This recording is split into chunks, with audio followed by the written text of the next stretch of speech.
Nanawagan si Pangulong Ferdinand R. Marcos Jr. sa lahat ng Pilipino na palagan ng mga pambubuli at pangahamak ng mga dayuhan lalo na sa social media. Ang detalye sa report ni Christian Pascones.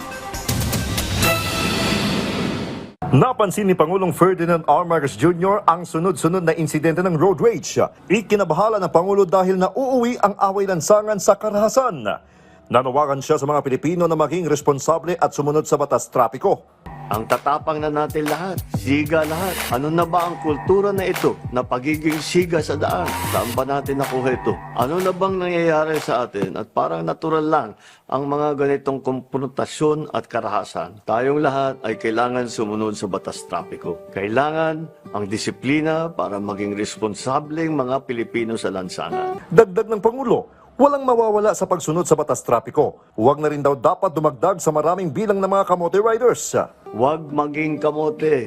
Masyado nang madami yan. Ang lisensya sa pagmamaneho ay isang pribilehyo at hindi ito karapatan. At bukod sa dunong sa pagmamaneho, ang lahat ay kailangan ayusin ang pag-uugali sa pagmamaneho at habaan ang pasensya. Binigyang diin ng Presidente ang halaga ng disiplina sa daan.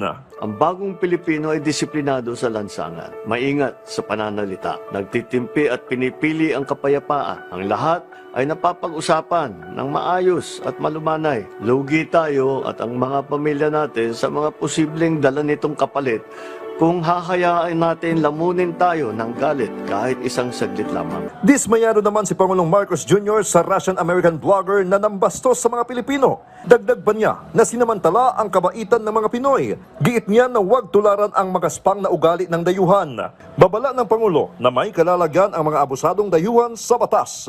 Natural sa atin na matawanan lamang at hindi na palakihin ang mga ganitong klaseng pambabastos. Pero hindi nanghuhulugan na palalampasin ito ng ating pamahalaan. Dapat tayo pumalag sa mga bully. Kasama nyo ang pamahalaan para ilugar ang mga ganitong tao. Sana ay magsilbing aral ito sa mga pagtatangkang pumasok pa rito sa Pilipinas para lang hamakin at gawing katatawanan ang ating mga kababayan. Christian Pascones para sa Pamansang TV sa Bagong Pilipinas.